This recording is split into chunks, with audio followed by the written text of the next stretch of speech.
Dengan informasi, saat ini polisi sudah menetapkan Mario Dandi dan Shane Lucas sebagai tersangka serta AG yang berstatus anak yang berkonflik dengan hukum dalam kasus penganiayaan terhadap David Ozora. Pakar pidana menilai penanganan hukuman untuk pelaku anak harus dibedakan sehingga tidak menyebabkan efek trauma.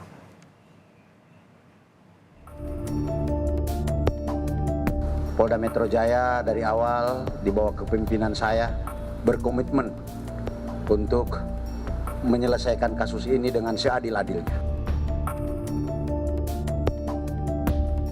Mengusut kasus penganiayaan terhadap David Ozora secara adil, ini yang kembali ditegaskan oleh Kapolda Metro Jaya saat menjenguk David Ozora di rumah sakit. Polisi pun kini telah menetapkan 3 tersangka dalam kasus ini. Selain Mario Dandi dan juga Shane, kini AG, teman dekat dari Mario Dandi, juga jadi pelaku penganiayaan David dan berstatus anak yang berkonflik dengan hukum atau pelaku anak. Soal keterlibatan AG dalam kasus ini beredar di media sosial percakapan WhatsApp antara AG kepada David sebelum peristiwa penganiayaan terjadi. AG sempat meminta bertemu dengan David melalui pesan WhatsApp, namun David sempat menolak ajakan tersebut. Terkait dengan percakapan ini, kuasa hukum AG menegaskan jika isi percakapan masih panjang dan meminta publik melihat percakapan secara utuh. Soal viral jebakan dari Agnes itu gimana Bang tanggapannya Bang? Wah itu di penyidik ya, karena yang jelas itu chatnya panjang Mas, jadi memang harus dilihat secara utuh, jangan sepotong-sepotong ya, yang muncul kan sepotong ya. Lantaran jadi pelaku penganiayaan David dan berstatus anak yang berkonflik dengan hukum, pengamat hukum pidana Jamin Ginting menyatakan penanganan hukum terhadap AG pun berbeda dengan pelaku lain, seperti adanya pendampingan hukum dan ancaman hukuman yang diberikan lebih ringan dibandingkan pelaku dewasa. Hal ini mempertimbangkan masa depan anak dan trauma yang ia alami pasca vonis.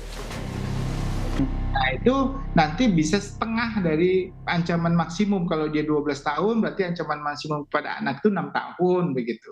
Jadi itu nanti rentetannya dan perlakuannya berbeda tentu karena kan yang satu kan pelakunya sudah dewasa ya 20 tahun, yang satu masih anak-anak. Jadi perlakuannya juga beda, sanksi pidananya beda. Ya tentu juga ini yang membedakan bagaimana pengawasan nanti ya, terutama KPAI untuk bisa melihat bagaimana ya proses persidangan ini jangan membuat anak ini menjadi trauma sehingga seumur hidupnya jadi trauma ya. Kita kan nggak mau ya anak-anak Betul. seumur hidupnya hukumannya paling cuma berapa tahun lah kalau kita prediksi ya kan masih menetap, tapi seumur hidupnya dia trauma kan kasihan begitu. AG yang berumur 15 tahun ditetapkan sebagai pelaku anak oleh Polda Metro Jaya setelah sejumlah fakta dan bukti baru terungkap. Polisi menduga AG terlibat penganiayaan terhadap David Ozora yang dilakukan oleh teman pria AG yaitu Mario Dandi yang sudah terlebih dahulu ditetapkan menjadi tersangka. Tim Liputan Kompas TV.